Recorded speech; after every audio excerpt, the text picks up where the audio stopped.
tal? Buenas noches. Estamos una vez más en su espacio, El Debate en Femenino. Ya saben, todos los miércoles a las 9 de la noche por BCN, tu canal. Hoy tenemos a una súper invitada, a la profesora Sandra González, alguien a quien personalmente admiro muchísimo. Ahora entenderán por qué, ya van a ver en el programa. Y bueno, antes de presentarla, como siempre ya saben, nos acompañan, acá María, Luz y Nat. Bueno, ella es doctora en estudios latinoamericanos por la Universidad Nacional Autónoma de México, es maestra en el mismo posgrado, tiene una licenciatura en comunicación. Su tesis doctoral se tituló Cuerpo, Violencia y Transgresión. Da poesía escrita por mujeres durante las dictaduras de Chile y Argentina, y ha realizado estancias de investigación en la Universidad de Chile en Santiago, en la Universidad Nacional de Plata en Argentina. Bueno, da talleres también en el Museo de la Memoria y la Tolerancia, en bachilleratos, etcétera. Es parte de la Red Iberoamericana de Investigación y Comunicación y Feminismo para la Justicia Social. Un aplauso, por favor. Bienvenida, Sandra. Muchas gracias por la invitación. Estoy muy contenta de estar acá con ustedes y poder platicar de estos temas que nos atraviesan tanto. Ay, sí. Sí, así es. Y bueno, el tema de hoy es, para mí es súper interesante, es revolución sexual. Y bueno, vamos a estar hablando aquí de unos puntos que me parece que de manera muy general engloban este tema.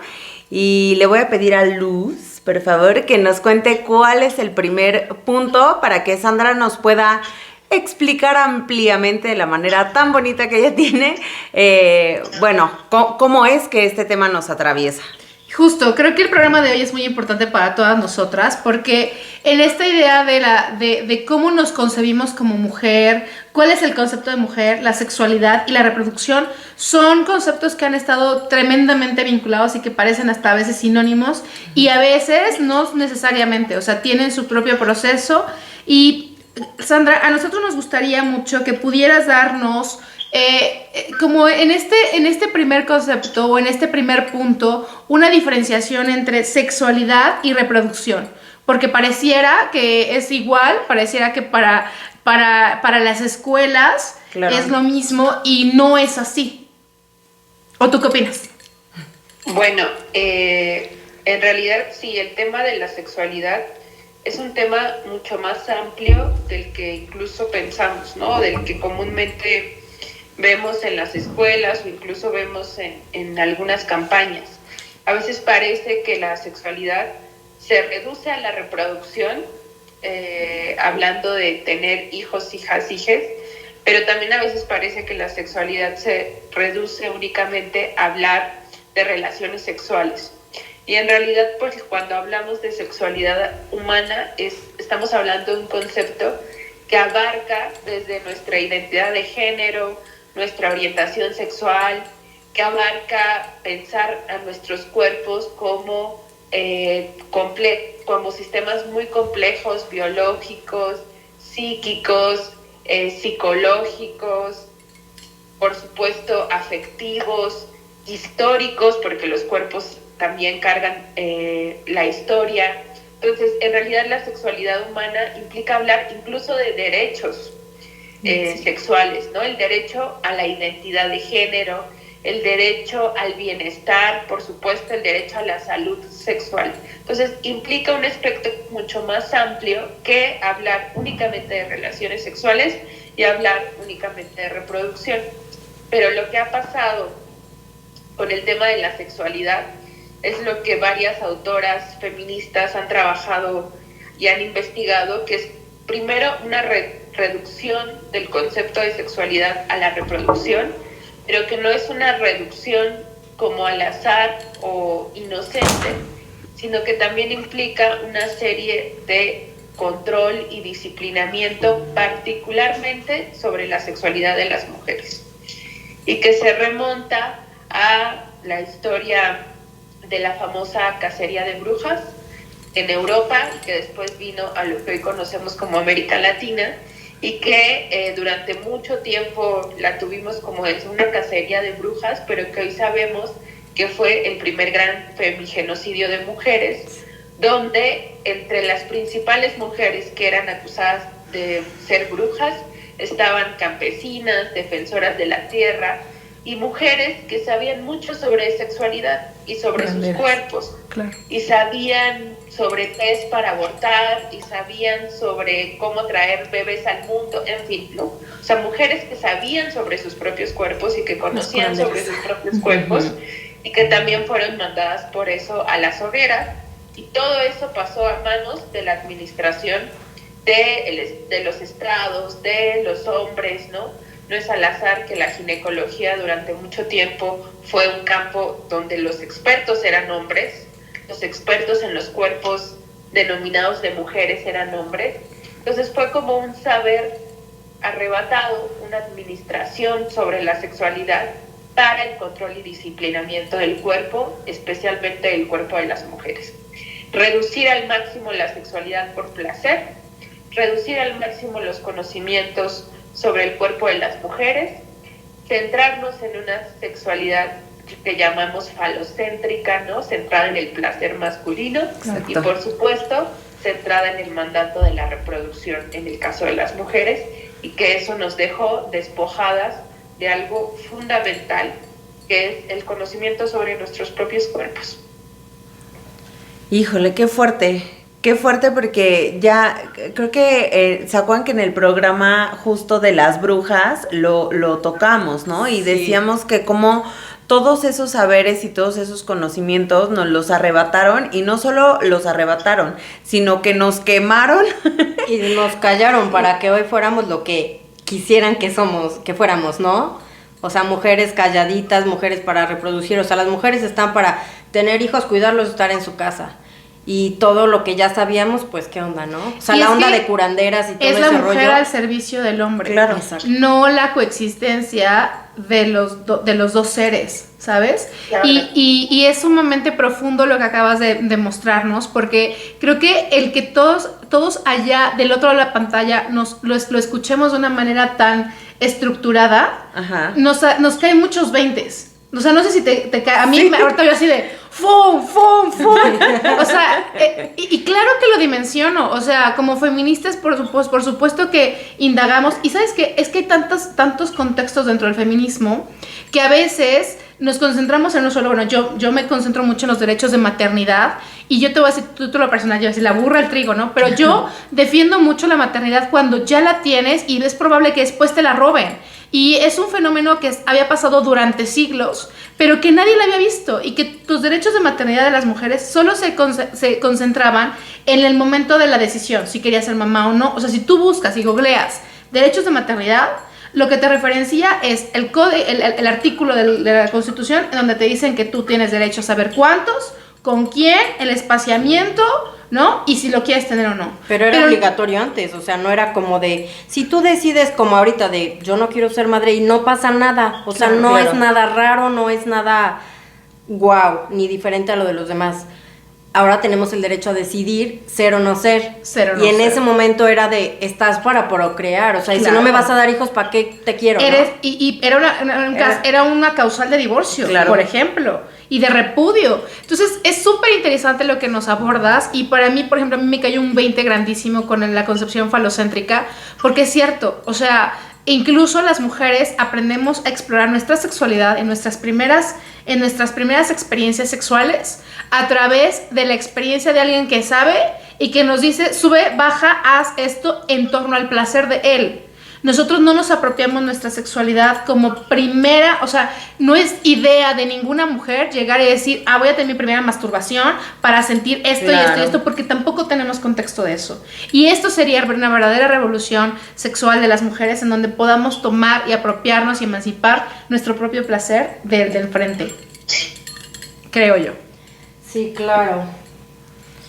Y pues bueno, de ahí viene el segundo punto que nos gustaría tocar, que justo es ese, ¿no? Sí. O sea, como el apropiarnos de nuestro cuerpo en estos tiempos se vuelve como hasta un acto revolucionario, ¿no? En donde justo esto decimos, a ver, ¿puedo tener relaciones sexuales solo por placer y no solo para tener hijos o no solo para complacer al otro? Claro. Entonces, me encantaría que Sandra pudiera igual darnos contexto de todo esto, porque de verdad que sí, pareciera muy pequeño, pero es un paso muy grande adelante. O sea, yo les juro que volteo para atrás, y si no es que mi generación anterior, o sea, bueno, la de mi mamá, mis tíos, o sea, a la de mi abuelita, son 2 generaciones atrás que no tenían opción.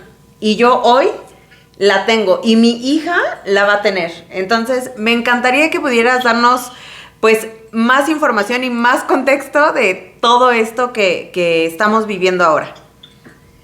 Bueno, este concepto de apropiación o reapropiación de nuestros cuerpos, cuerpas, no es un concepto que tampoco salga al azar, ¿no? O no es una simple metáfora, ¿no? Que parece, ¿cómo voy a reapropiarme de algo que ya habito, que es mi cuerpo?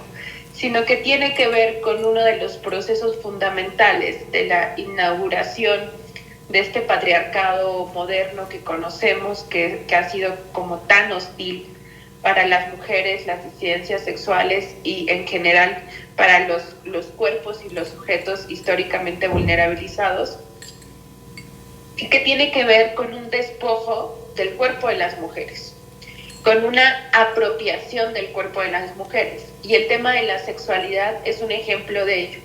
Yo les decía hace rato con el primer tópico, hubo una administración de la sexualidad para poder disciplinar los cuerpos, para que fueran cuerpos productivos, que trabajaran y que no se distrajeran en el sexo por placer, pero también un disciplinamiento del cuerpo de las mujeres y una total administración de sus cuerpos, cuándo tener hijos, cuándo no tener hijos, cuántos hijos tener, cuántas hijas tener, cuándo sí, cuándo no, una administración total del cuerpo 15. Que implicó, por supuesto, el despojo de la información sobre cómo funcionan nuestros propios cuerpos. Además, fundada, por supuesto, en prácticas violentas. La historia de la ginecología, ¿no? Los llamados padres de la ginecología experimentaron de manera cruel y antiética en mujeres negras en situación de esclavización durante la colonización, ¿no? Y durante este proceso de esclavización de personas negras, personas de África. Entonces fue sobre la experimentación del cuerpo de mujeres negras que nace la ginecología moderna. Y eso habla mucho de esa práctica, ¿no? De cómo pensar que este despojo del cuerpo de las mujeres, esta apropiación del cuerpo de las mujeres, esta administración del cuerpo de las mujeres, pues nos dejó de alguna manera en este lugar de vulnerabilidad. Yo siempre les digo, las mujeres y personas gestantes estamos luchando por el derecho al aborto libre, no solo legal, sino libre, ¿no? Que las mujeres y las personas gestantes puedan decidir cuándo, cómo y dónde quieren abortar. Estamos luchando por una decisión sobre nuestros cuerpos, algo que no pasa en el caso de los hombres, ¿no? No hay una lucha por el derecho a la libre eyaculación. Es correcto. Imagínate que tuvieran que hacer un conteo de cuántos espermatozoides se van por el baño. O sea, es que sí, yo alguna vez escuché esa parte de, si quieren criminalizar, entonces vamos a criminalizar por cada emisión de eyaculación. O sea, son hijos no nacidos. ¿Cuántos bebés muertos? Claro, es que sí. O sea, pero hasta que no te pones a pensar hasta que no te cuestionas ese tipo de preguntas, es que tú lo normalizas. Y es que ha sido tan implantado durante siglos que muchas mujeres han tardado mucho en darse cuenta y caer en estos 20s de apropiación de lo que... Me voló la cabeza lo que dijiste, de reapropiarme de algo que ya habito. Hay una película que es increíble, que es el cuerpo que yo habito o lugar, algo así, y es que es impresionante, tienes toda la razón. O sea, creo que aunque esta generación haya cambiado, digo, a nosotros nos ha tocado este resplandecer y esta como despertar de conciencia, pero también es cierto que todavía nos tocó la colita de, de esta inconsciencia. Y es probable que en mucho de nuestras conductas o en muchos de nuestros procesos mentales todavía sigamos con este pensamiento del pasado y que no nos haya caído el 20. Y yo creo que allá atrás, o sea, atrás de las pantallas, lo mismo sucede con muchas mujeres. Yo el otro apenas estaba explorando sobre cómo me había... uno define como qué te gusta en el sexo, ¿no? Qué cosas te pueden gustar y qué no. Yo tengo 40 años, Sandra, y a título personal, hoy me estoy replanteando si esto me gusta porque verdaderamente me gusta, o fue algo que fue aprendido a través de mi experiencia con los hombres de mi vida. Claro. Y te estoy diciendo que tengo 40 años. Entonces, y esta facultad y este poder que hoy tengo de decir, bueno, voy a definirlo, voy a buscar. Me parece maravilloso porque, como decías, hoy tu hija lo va a hacer mucho tiempo antes y eso me llena de felicidad. Y también es gracias justo a investigadoras y a que ponemos sobre la mesa estos temas como hoy tú nos los estás trayendo. Sí, totalmente. Pero además, pues no fue tampoco al azar, sino que fueron siglos y siglos de no tener representaciones sobre nuestros cuerpos. O sea, recién hace unos años empezamos a ver de manera más abierta representaciones sobre las vulvas y empezamos a enterarnos que las vulvas son distintas. Recién el año pasado las empresas de las llamadas toallas para la menstruación empezaron a hacer experimentos de sus toallas con sangre real, porque experimentaban con agua, ¿no? Y entonces por eso acababan las toallas todas chorreadas. Recién hace unos años empezamos a enterarnos de nuestros propios cuerpos. Empezamos a hablar de cosas como el BPH, por ejemplo, que hoy tenemos a una mujer que ha descubierto la cura para el BPH, ¿no? O sea, la información sobre el cuerpo femenino o el cuerpo entendido como de mujeres estuvo oculta, no era parte del dominio público, no la teníamos. Incluso nos costaba explorar nuestros cuerpos, conocer nuestros propios cuerpos. Mi abuela, por ejemplo, murió de un cáncer de mama terrible porque era vergonzoso tocar tu cuerpo o era vergonzoso decir, tengo una bola en el seno. Uh-huh. Y todo ese avance que hemos tenido en la apropiación de nuestros cuerpos, por supuesto, es gracias también a toda esa generación, ¿no? Incluso mujeres que murieron de cáncer que nadie supo cómo tratar, o que murieron en abortos clandestinos, ¿no? O que murieron en el parto. O sea, todas estas mujeres que no tuvieron como las herramientas que hoy nosotras tenemos, pues abrieron también camino para lo que hoy tenemos, que es una apropiación de nuestros cuerpos y que de todos modos nos está costando mucho, porque no es fácil, porque también fueron siglos de disociación con nuestros cuerpos, cuerpas, de no sentirnos cómodos, porque todos los estereotipos y representaciones de alguna forma hablan de que tu cuerpo falla en algún sentido, o es demasiado moreno, o es demasiado gordo, o es demasiado grande, o es demasiado chiquito. De alguna forma el cuerpo de las mujeres siempre falla. Y esa reapropiación ha implicado mucho trabajo de las mujeres, mucho trabajo de sentirnos y volvernos a sentir cómodas en nuestra piel, mucho trabajo de aprender sobre quiénes somos, sobre cómo es nuestro cuerpo. Por eso siempre recomiendo mucho estos talleres de ginecología autogestiva, ¿no? De poder tú explorar tu propio cuerpo, de poder difundir información, ¿no? Es una chamba que ha tomado siglos y siglos y que hoy afortunadamente nosotras de estas generaciones tenemos otras herramientas, pero también las jóvenes, las niñas tienen otras herramientas para conocer sus cuerpos, para reapropiarse de ellos, ¿no? Para volver a habitar nuestros cuerpos. Y todavía, por supuesto, no podemos decir que lo hemos logrado del todo, porque seguimos luchando para que jueces digan cuándo sí, cuándo no se podemos tener hijos e hijas, ¿no? Claro. Pero bueno. Tan solo entre estos 15 años que ha sido la lucha por el aborto, apenas llegamos a 20 estados. Y eso fue recientemente, en el año pasado. O sea, y eso porque hubo una revolución en Querétaro y eso impulsó, ¿no? Tan solo el año pasado llegamos a Puebla, después de cuántos años de que no se podía legalizar el aborto. O sea, ha sido una lucha demasiado paulatina, demasiado alargada en el tiempo, ¿no? Y esta dilación, pues claro que también entorpece el acceso a la justicia y a las mujeres, ¿no? Porque es más, seguramente tú has de tener muchos, o has de saber de muchos casos, que en toda la República ellas solicitaban el aborto, ¿no? Y que prácticamente les dio la sentencia cuando el niño ya tenía 3, 4 años, 5 años. Bueno. O sea, es que lo devuelvo. Ajá, es ilógico, ¿no? Entonces, me revoluciona la cabeza y también me hace pensar, explorando más en el tema de la sexualidad, que también hay otra industria que se ha apropiado de esa explicación de cómo son los cuerpos, que es la pornografía, que es desde ahí, y que incluso hay otra industria también, que no necesariamente es la pornografía, que yo es ahora la que un poco más consumo. Me gustaría que nos recordaras el taller ginecológico, ¿cómo es? Autogestivo. Taller de ginecología autogestiva, porque te voy a decir algo.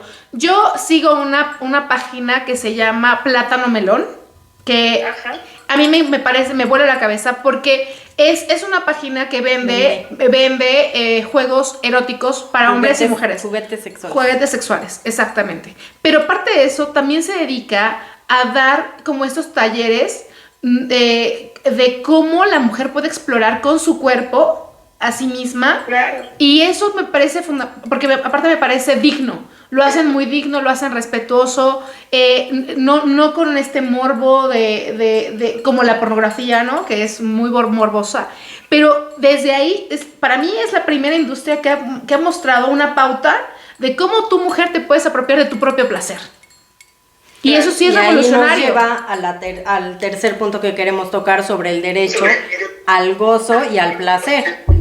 No nada más es de los hombres porque ellos son los machos. Lo monopolizaron. Ajá, exactamente, y ellos sí pueden ir al table, ellos pueden hacer eso, que obviamente ahí ya somos también un objeto de consumo. Y bueno, ¿no? O sea, nosotros también tenemos derecho, como dices, ¿no? Pues a los juguetes sexuales, a decidir, quiero tener sexo con esta persona, y no hay ninguna bronca, o sea, tampoco somos tal por cual porque nos metimos con alguna otra persona solo para tener sexo, ¿no? Claro, o a masturbarnos, a darnos placer solas, o sea... Sí, que yo creo que desde ahí deberíamos empezar a cambiar la relatoria. La forma en cómo la ven. Sí, porque nosotros, y te lo dice, nuestra generación Z, los millennials, aprendimos todavía en esta idea de nuestra primera vez debe ser con un hombre. Que quieras. Aparte, o sea, en virginal, en ¿no? Claro. Nadie te dice que tu primera vez debe ser contigo misma. Claro. Que te debes de conocer para poder decirle al de enfrente ¿qué quieres? ¿Qué te gusta? ¿Qué quieres y qué te gusta y qué no te gusta? No lo que a él le gusta, no nada más estamos para que nos usen y ya acabé, hasta luego, y tú así o que te enseñe a que seas el receptor de su placer. Porque te digo, eso es algo que yo he estado explorando, así de ¿qué tanto me gusta lo que me gusta? ¿Por qué me gusta lo que me gusta? ¿Y por qué? ¿Qué tal que no? ¿Qué tal que me gusta otra cosa? ¿No? Y esto me vuela la cabeza. Entonces creo que sería muy afortunado para todo nuestro auditorio que tú nos pudieras contar justo sobre esto de derecho al gozo, Sandra.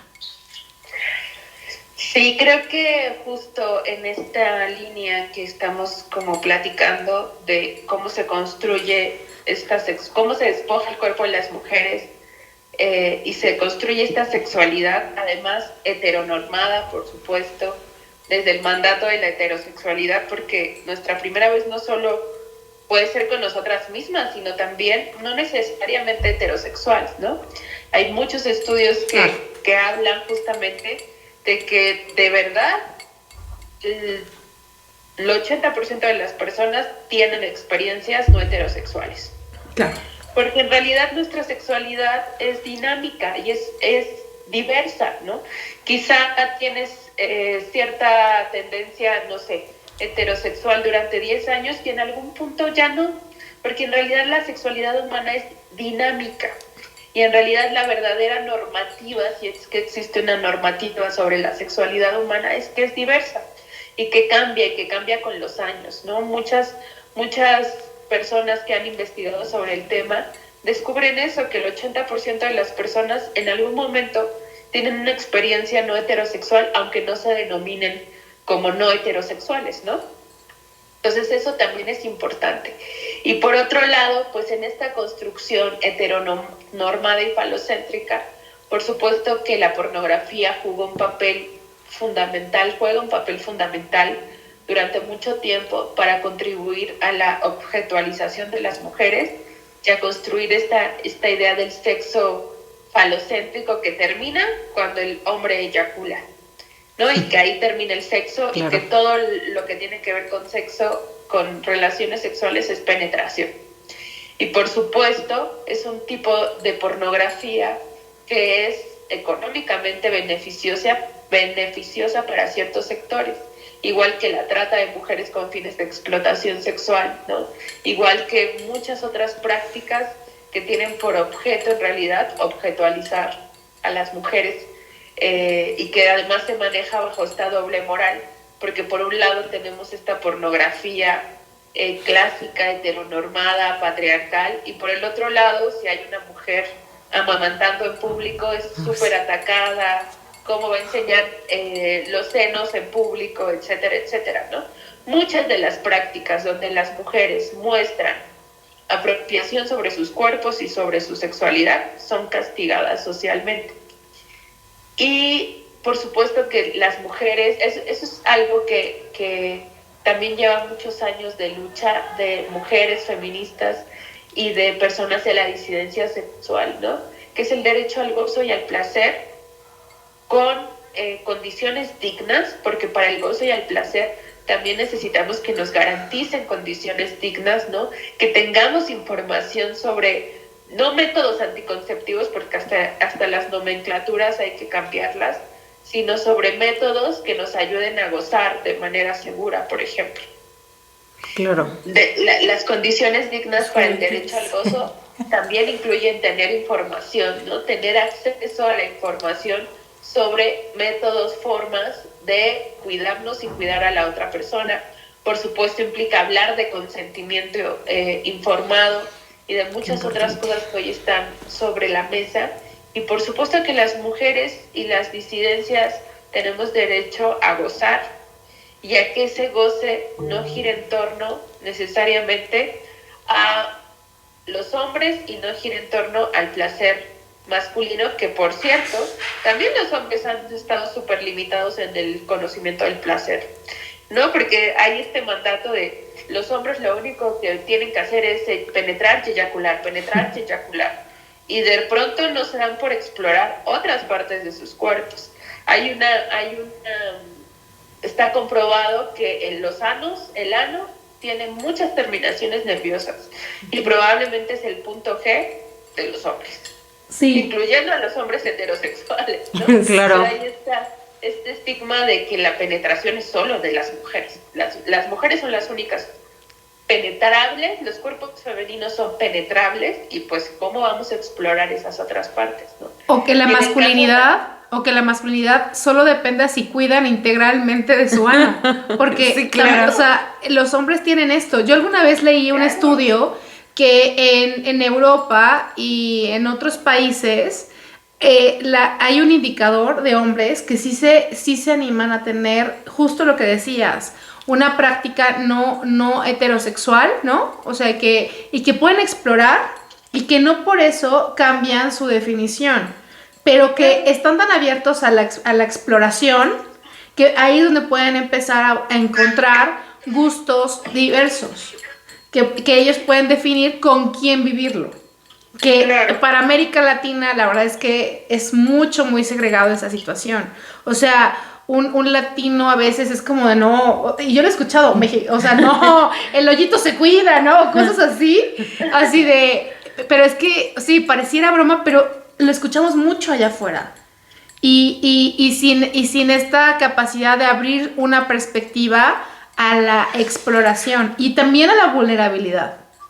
Claro. Porque tiene mucho que ver esta parte de recibir con vulnerar, ¿no? O sea, no, son las mujeres, ¿cómo crees? O sea, yo no soy eso, ¿no? Y eso está también súper intenso. Súper estigmatizado además, y es parte de esta división de géneros binaria, ¿no? Las mujeres son penetrables y los hombres son quienes penetran, y no hay de otra, ¿no?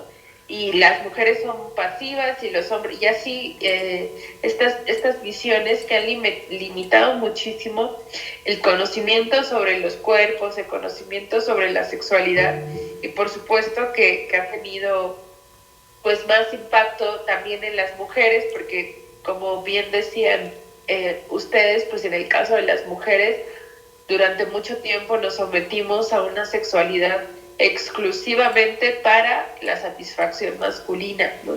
Sin explorar nuestros cuerpos, sin a saber incluso sobre el orgasmo, llamado el orgasmo femenino, por ejemplo, ¿no? Sin explorar otras zonas erógenas, en fin. Por supuesto que todas, todos tenemos derecho al placer.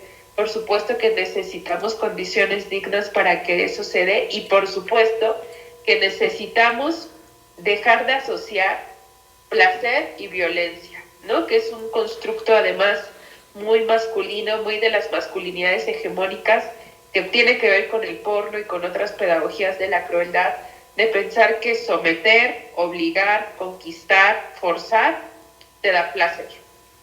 Que se refuerzan tanto, por ejemplo, como en esas películas como 50 sombras de Grey, ¿no? Que si realmente les metemos un análisis, pues hay muchísima violencia, tanto psicológica, de manipulación, en torno a ello. Entonces, y lo normalizamos y lo vemos como, uy, idílico, el hombre millonario que me va a pagar todo porque me deje yo amarrar. O sea, es que sí, o sea, yo me acuerdo que la primera vez que yo vi la película, la 1, cuando vi lo de las cuerdas, yo me cagaba de risa. Dije, ¿en qué contexto es sexy, güey? O sea, yo me pongo a pensar en mi idea de yo estoy en una ferretera. Espera, yo estoy en una ferretería. Pon tu, o sea, checa esta escena, güey. Estoy yo en una ferretería y llega un güey y se me acerca. Un chacalón. Un chacal, bueno, pon tú que uno más decente. Y me dice, un chacalón me echa a correr. ajá, y me enseña así de esta cuerda. Y yo, y que diga, ay, se me escurre. No, obvio no, güey. Salgo corriendo. Pero en la película sí te lo ponen. O sea, la chava se pone nerviosa, empieza como a tartamudear. Y yo así de, jamás yo vería eso en la vida real como un algo de, oh, por Dios, sí, qué sexy, agarra esa cuerda. O sea, pero eso vamos con la industria que te induce. O sea, Sí, claro. esto chistoso. Vamos a una pauta muy marcada de lo que las mujeres no está deberían padre. de hacer. Claro. Y en estos ejemplos de conductuales, estos espejos en donde dices, entonces todas las mujeres empezaban con el, sí, yo quiero el sadomasoquismo, y no tenían ni idea de lo que es, ¿no? sí, claro. O sea, porque también la película lo planteó muy en rosa. Esta también creo que hay una sexualidad muy rosa, en donde como que le ponemos suavitel a lo rudo. Claro. Pero es que, o sea, ¿no? Y le Es con quitamos, amor. Y le quitamos esa connotación violenta.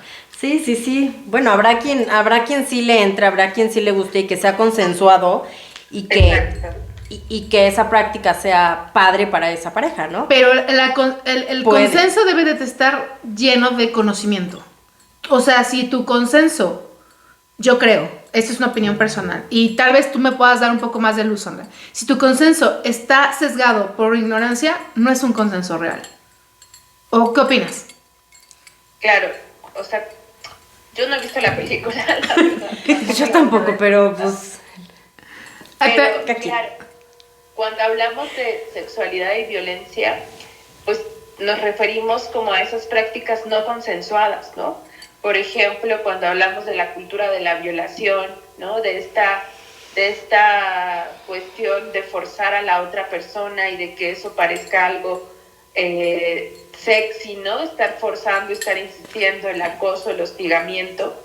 Pero en realidad, pues las prácticas sexuales consensuadas y, como dices, con conocimiento informado, pues en realidad son muy variables, ¿no? Son muy diversas. Hoy hay incluso mujeres, colectivos trabajando en esa idea del goce y del placer y la reapropiación de los cuerpos, y hablan de baile y de, ¿no?, una sexualidad también más abierta, que no esté también rodeada de tantos tabúes como lo hemos vivido. Pero en realidad, pues yo insisto, ¿no? Si hay algo que tiene la sexualidad humana, es que es diversa, y cada quien encontrará también las prácticas sexuales con las que se sienta también cómoda, ¿no? Y con las que a lo mejor hay algunas prácticas que para mí no son, pero para otras personas sí. Pero justo lo importante es que haya conocimiento informado, que tengamos derecho y acceso al conocimiento, que el consenso, por supuesto, sea un consenso informado, y que despeguemos estas prácticas, erradiquemos estas prácticas de sometimiento, de maltrato, ¿no? De obligar a la otra persona y sentir, ¿no? De enseñar a las masculinidades, a los hombres, que hay que demostrar ser hombre sometiendo a otra, ¿no? Que hay que ser hombre es forzar a una mujer a tener relaciones sexuales, ¿no? Como todas estas prácticas, otra vez, muy heterocentradas, muy falocéntricas, es con lo que hay que terminar. Claro. Este punto no estaba dentro de los que habíamos puesto, pero ya saben que como yo siempre, y como dice Luz, como la burra al trigo con la prevención, me encantaría que nos dieras como un resumen rapidito de cómo, o sea, de la cartilla de los derechos sexuales de las niñas, niños y adolescentes, porque de pronto creemos también que todos estos temas de sexualidad tenemos que empezar a hablarlos como cuando cumplen la mayoría de edad, porque pues ya, o cuando llegan a la adolescencia, porque en ese momento pues bueno, pues ya ni modo, ¿no? Te toca, papá, o te toca, mamá, hablar con tus hijos de todos estos temas. Y cómo estamos tan equivocados en ese punto, y tendríamos que estar hablando con ellos desde mucho antes, sobre todo porque el tema que estamos tocando ahorita, que es consentimiento, tenemos que enseñárselos desde que son chiquititos, justo para prevenir todos estos abusos sexuales y todas estas prácticas violentas. Sí, creo que pues parte de los estigmas, ¿no?, que hay, y de los tabúes de la sexualidad, es esa idea de que hablarle a las infancias, a las adolescencias sobre sexualidad, entonces es incitarles a tener relaciones sexuales, ¿no? Una vez más, reduciendo el concepto de sexualidad a esta idea de sexo, ¿no? De que todo lo que tiene que ver con sexualidad únicamente es sexo. Pero en realidad, a mí me parece muy fuerte que uno de los principales enfoques para hablarle de sexualidad a las infancias es para que reconozcan si están viviendo abuso sexual. Sí. Y eso es muy fuerte y muy triste, ¿no? Que se tiene que hacer, por supuesto. Hoy, no sé, ustedes seguramente también lo han visto en TikTok, en Reels, e incluso maestras que cantan canciones para identificar si los niños, las niñas están pasando por algún tema de abuso, ¿no? Cuentos enfocados en eso, y es muy triste que tengamos que hacer eso para identificar si las infancias están siendo víctimas de abuso sexual, ¿no? Pero por supuesto que hablar de sexualidad con las infancias y adolescencias, pues es algo más amplio. Implica desde chiquitas y chiquitos inculcar este derecho a la autonomía corporal, a la reapropiación del cuerpo. Y un poco la cartilla de los derechos sexuales para las infancias y adolescencias, pues va en función de eso, ¿no? Primero, en reconocer que el derecho a la información y a la sexualidad digna, pues es un derecho humano. Y ahí en la cartilla les ponen como diferentes recomendaciones, no solo centrada en temas de relaciones sexuales, sino, por ejemplo, el derecho a conocer nuestros propios cuerpos, sus propios cuerpos y su sexualidad, el derecho a ejercer su sexualidad plenamente, de manera informada, segura, ¿no? Por supuesto, el derecho a manifestar sus afectos en público, que en realidad es un derecho que tienen plenamente las personas heterosexuales a manifestar sus afectos en público, pero que no lo tienen personas de las disidencias sexuales, ¿no? A pesar de los muchos avances, pues sigue habiendo estos castigos sociales cuando se demuestran afectos no heterosexuales en público. Por supuesto, el derecho a la privacidad y a la intimidad, ¿no?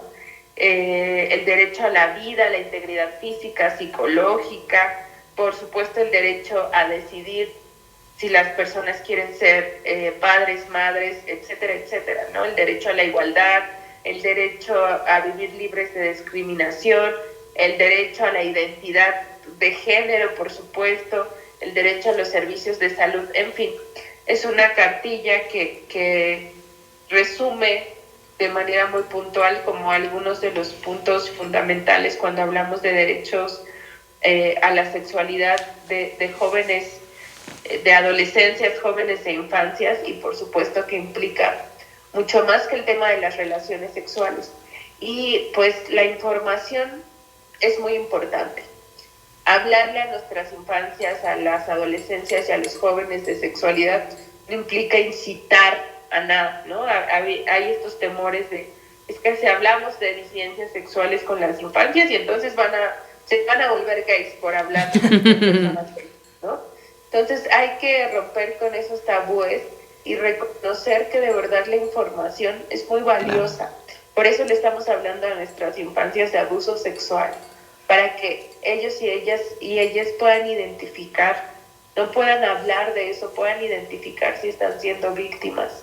También hay que hablarles del derecho al placer y del derecho al gozo, del derecho a vivir su identidad de género, su expresión de género, como quieran, y eso es parte de la dignidad humana. Yo quiero lanzarte una invitación porque creo que el derecho al placer todavía estamos en pañales, aun cuando estamos en este programa que estamos abriendo un gran panorama, ¿no? Para que todas las que nos escuchan empiezan a cuestionarse. Creo que esta es la primer semilla de muchos 20 que les pueden caer. Pero a mí me gustaría poder tener un programa exclusivamente de qué implica el derecho al placer, qué es el placer, cómo puede ser un placer digno y cuál es la diferencia con un placer que no es digno, ¿no? Porque desde ahí creo que muchas personas pueden empezar a caer en cuenta. Y también en el tema del consentimiento. Hay una práctica que es el stalking, que es el consentimiento viciado.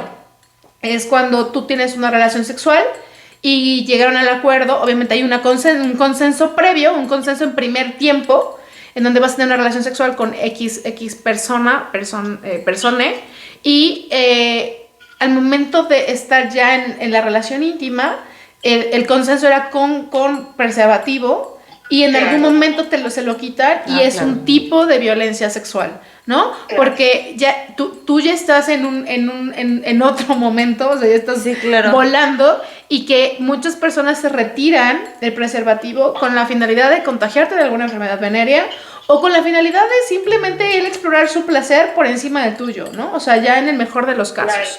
Entonces, también tendríamos que explorar los momentos del consentimiento, porque esto nos lleva a plantear en qué momento lo decimos. Antes, pero si yo lo platiqué contigo, imagínate qué sentimiento para las personas que lo platicaron, lo abordaron y que hubo una falla durante el proceso, ¿no? Entonces creo que esto da para mucho más, y a mí me gustaría también que exploráramos ¿cómo sería factible? Yo soy mamá de un niño de 10 años, tú también tienes a tus pequeños, y cómo como mamás podemos empezar a abordar desde las diferentes etapas de la infancia, cuál es el derecho al placer de tu cuerpo. Porque el placer de tu cuerpo no solo es sexual, es desde que te tocan, es desde este órgano de la caricia, del abrazo, del apapacho, es desde ahí.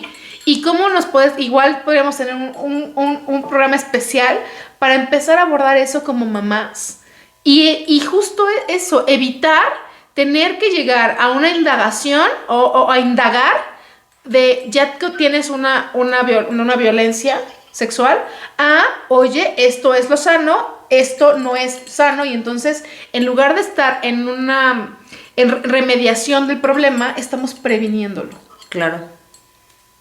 Ojalá y nos puedas acompañar. A ver, es que sería maravilloso, incluso presenciar en algún momento que puedas tener oportunidad, porque vale muchísimo la pena. Esto creo que hay muy poca información al respecto. Sí, totalmente, ¿no? Bueno, una pista es saber que si mi placer es a costa de otra persona y violenta a otra persona, entonces es un placer que no es en condiciones dignas, ¿no? Y justamente pues ese supuesto consenso cuando ocurren estas acciones, que alguien rompe el consenso, el acuerdo, y se quita el preservativo, el condón, pues tiene que ver, es un acto de violencia, sí, ¿no? No, es totalmente un acto de violencia sexual, y que además lamentablemente es más común de lo que pensamos. Entonces, por supuesto que el placer implica acuerdos, consentimientos, y también implica mucha autoexploración, ¿no? Hay mucho placer también en la autoexploración, con nosotras mismas, en el conocimiento de nuestros cuerpos, en saber qué nos gusta, ¿no? Etcétera, etcétera. También hay muchas cosas que hablar sobre el placer. También las mujeres podemos trabajar mucho, quitarnos este estigma que también es parte de los mandatos de la feminidad, de si me acuesto con alguien es para que nos casemos y felices para siempre, por ejemplo, ¿no? O porque estoy enamorada también. O sea, estoy solo enamorada. Sí. Claro. No necesariamente tienes que estar enamorada de la persona con la cual tienes relaciones sexuales. Claro. O sea, siempre que sea con consentimiento y con respeto, por supuesto. Claro. Pues, y viene el tema más debatido del mundo. Oh, sí, por eso hoy vengo de verde. Claro, y ahora el tema, el último punto que queremos tratar es poder decidir sobre nuestra maternidad, el derecho a decidir. ¿Tenemos tiempo? Sí, es que es un tema muy controversial, es un tema difícil, pero pues no sé, ¿qué opinas? Pues por ahí las compañeras en Argentina que revitalizaron mucho la lucha por el derecho a decidir sobre nuestros cuerpos y sobre la maternidad, por ahí del 2016 y 17, que yo estuve por allá también acompañando esa campaña, pues dicen, ¿no? Si los hombres abortaran, ya sería legal en todo el mundo. El aborto, ¿no? Sería legal en todo el mundo. Pero como es una cuestión de mujeres, cuerpos gestantes, designados como femeninos, pues por eso estamos todavía 2025.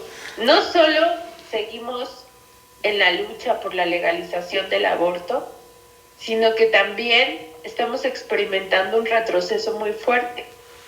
En países donde se había ganado, ¿no? Porque las mujeres, las disidencias, los sujetos históricamente vulnerabilizados, tenemos que ganarnos nuestros derechos humanos como si fuera un concurso, ¿no?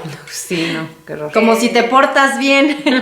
Claro, te lo concedo. Ajá. Sino que además estamos viviendo un momento de retroceso muy fuerte. Por ejemplo, lo que está ocurriendo en Estados Unidos y en algunos países de Centroamérica, ¿no? Que hay un retroceso en relación a los derechos reproductivos, al derecho al aborto, que ha estado presente desde de las luchas feministas, ¿no? Desde los años 30 ha estado presente la lucha por la legalización del aborto, que en el fondo es la lucha por poder decidir sobre nuestros propios cuerpos y poder decidir sobre nuestra maternidad y poder tener maternidades deseadas. Esa es como la otra cara de la moneda que no suele tratarse, ¿no? En el fondo, la lucha por la legalización del aborto también es la lucha porque las maternidades sean deseadas y porque la gente, las mujeres, las personas gestantes que quieran tener bebés los tengan, y las que no, no. Y que la maternidad deje de ser algo forzado, algo impuesto, y que deje de ser un mandato, un estigma que pesa todavía en nuestras sociedades, ¿no? En realidad también la lucha por la legalización del aborto es la lucha por maternidades deseadas para quienes las desean y para quienes quieran ser mamás, por supuesto. Y esa lucha no se agota solamente en que algunos estados legalicen el aborto, sino que también los estados garanticen las condiciones para que se puedan abortar, ¿no? Porque a veces parece como listo, se legalizó, pero hay que garantizar que los hospitales lo practiquen, ¿no? Hay que garantizar que existan los medicamentos, las condiciones, etcétera, etcétera. Que no se revictimice a la mujer por tomar esa decisión, claro. Y que cada vez que vayan a una clínica no se la vean horrible, o que la traten mal, o que le digan ven en 5 meses, ¿no? O que la cuestionen 8,000 veces para saber si está segura realmente de lo que quiere hacer. Es correcto, o que le den la cita dentro de 3 meses, sí, claro. ¿no? O que ya te den los santos óleos porque te vas a ir al infierno. Sí, claro, o sea, sí. Creo que en eso todavía nos falta muchísimo en México. Digo, si bien tuvimos un impulso, como les digo, en este último año se aprobaron cerca de 7 estados, ¿no? Entre los cuales fue Puebla, Michoacán, Veracruz, Querétaro. Pero también es cierto que el tema de las condiciones dignas todavía nos falta mucho por afrontar, ¿no? O sea, claro. Y bien lo decías, es que apenas leía algo al respecto sobre, si bien es cierto los derechos humanos son progresistas, no significa que las mujeres que hemos luchado por ellos tenemos que bajar la guardia al momento de seguir en la purga por esos derechos, porque desgraciadamente esto no por tenerlos significa que ya son adquiridos per se. O sea, claro. Lo estamos viendo en Estados Unidos y lo estamos viendo también en casos como en Argentina, ¿no? Que incluso en Afganistán, mujeres que ya podían salir sin la burka, que podían tener derecho a su opinión, hoy las condiciones son completamente distintas. Entonces no significa que por haberlos adquirido ya no se pierdan. Y eso Exacto. Es una realidad que las mujeres tenemos que estar conscientes, y que no podemos dormirnos en este sueño de ya lo conquistamos y entonces ya con esto es suficiente. Desgraciadamente la lucha sigue siendo revolucionaria, claro. Nada se nos ha dado gratis, ni siquiera es como un premio, ¿sabes? Es todavía peor, es como una cuestión de todavía un tanto patriarcal. Yo designo cuándo se te da ese derecho y cuándo te lo quito, ¿no? Claro. Porque sigo sintiendo que tengo este control de subordinación sobre ti. Te lo doy un tiempo porque yo te lo doy, ¿no? Te lo estoy otorgando, y eso sigue siendo patriarcal. Sí, totalmente. Esa es como la visión que se tiene sobre los derechos humanos en general y sobre los derechos reproductivos, ¿no? Parece que alguien te los otorga, y a veces incluso se hacen estas campañas que miren, yo ya le otorgué a las mujeres el derecho a tal, pero en realidad deberían ser nuestros derechos, porque los derechos humanos los deberíamos tener todos, todas y todes, porque precisamente por eso se llaman derechos humanos, pero lamentablemente pues no es así, y justo nos enfrentamos a un retroceso muy importante en muchos sentidos, que por supuesto es preocupante y que no nos libra a nosotras de que en algún momento de la historia nos pueda pasar o pueda venir ese retroceso también.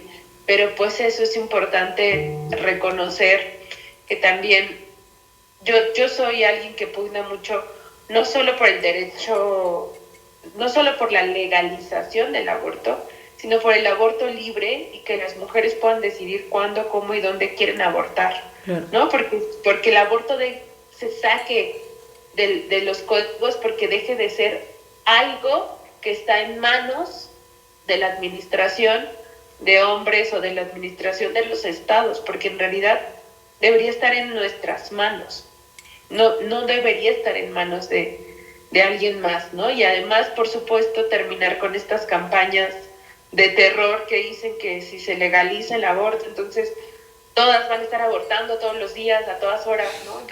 Miles de mujeres abortando al mismo tiempo, las adolescentes, como eso son campañas de terror justamente para estigmatizar y revictimizar a las mujeres, ¿no? Necesitamos que también pensar, por supuesto, en esto que han venido diciendo las compañeras. En realidad las mujeres siempre hemos abortado. Las mujeres siempre han abortado y las mujeres van a seguir abortando con o sin que sea legal. Claro. Pero lo que está mucho en esta pugna, pues es ver en qué condiciones. En si hay mujeres que van a seguir muriendo por abortos clandestinos, porque lamentablemente también es un tema que está atravesado por la clase social, ¿no? Quienes tienen para pagar abortos lo han hecho desde hace tiempo. Se van a los países donde sí es legal y abortan de manera segura. Pero quienes mueren son las mujeres que no tienen las condiciones materiales para pagar los abortos, ¿no? O quienes tienen que abortar en condiciones de clandestinidad. Entonces, eso es en realidad la pugna. Las mujeres van a seguir abortando con las condiciones que sean, porque más es un conocimiento ancestral. Desde antes, las mujeres tenían ese conocimiento de cómo, cuándo y dónde abortar. Es un conocimiento ancestral. Pero lo que también se está poniendo en la discusión es bajo qué condiciones las vamos a hacer. En la clandestinidad o de manera libre, segura y por supuesto gratuita, ¿no? Porque los derechos también, como el derecho al aborto, el derecho a la digna menstruación, también debería ser gratuito, porque más o menos la mitad de la población menstrua y gesta, ¿no? Entonces, eso también es parte de lo que está en la discusión. Pues fíjate que me robaste un poco. Yo quería decirte cuáles son las miras, hacia dónde vamos con todo esto, pero creo que lo dices bien. Creo que todavía nos falta mucho por seguir conquistando, tanto en el terreno de apropiación de nuestro cuerpo como el reconocimiento de que nosotros tenemos esta apropiación, ¿no? Pues ya para finalizar, algo que quieran aportar extra o con qué se quedan. Yo sí tengo. Yo sí quiero agradecer que te hayas tomado el tiempo para estar aquí con nosotras. Y compartir tanto. Claro, exactamente, que te podamos escuchar y que podamos aprender de ti y la gente que está allá, que también tienen, bueno, que son muy cuadrados, que puedan decir por lo menos, bueno, vamos a abrirnos a la opción de por lo menos escucharlo y decir, bueno, sí hay que irlo desmenuzando porque estamos en otra época, ¿no? Yo siempre he dicho que a mí me salvó la vida un programa. El equivocarme, siempre lo digo, el equivocarme en un programa de YouTube me hizo cambiar mi estado de conciencia e incluso el lugar en donde yo habitaba, que era un lugar violento. Entonces, para nosotros, la razón por la cual hacemos mucho esto, a título personal, Sandra, y a todos, es que si algún día alguien tiene la asertividad de picarle a nuestro programa y que esto puede salvar o incluso ni siquiera salvar, tal vez entrar en un nuevo estado de conciencia, es el motivo y la razón por la cual lo hacemos. Y con que lleguemos a una persona, que logremos hacer eso en esa persona, o sea, una conciencia, nos damos por bien servidas. Sí. Yo sí quiero dar como un gracias, Sandra, porque apropiémonos de nuestro cuerpo. Creo que es una gran frase, y ni siquiera reapropiémonos, porque no estoy segura que alguna vez me haya apropiado del cuerpo. Entonces, no puedo el sin el primero, el apropiarme, ¿no? Gracias por esta invitación a hacernos conscientes en esto, y mujeres, anímense a explorarse y a apropiarse y a habitar su propio cuerpo. Sí, a disfrutar de su placer. Y como lo mencionamos antes, ¿no? No solo este placer del coito, sino este placer igual de sentir, de vivir, de abrazarnos, de tocarnos, de disfrutar lo que hacemos todos los días. Muchas gracias, Sandra. De verdad que no sabes qué felices nos has hecho y estoy segura que vamos a llegar a muchas personas a quienes les va a servir muchísimo toda esta información que has compartido con nosotras el día de hoy. Y la invitación sigue abierta para que venga en Así presencia. que regrese. Sí, que venir, y si no se regrese. puede, bueno, también entendemos por qué no les contamos, ella está en Ciudad de México, Ah, sí. pero O vamos nosotros agradecidas. un día, sí vamos a grabar allá. ¡Ah! Me Nos emociono. vemos el próximo miércoles 9 de la noche por BCN, tu canal, El Debate en Femenino.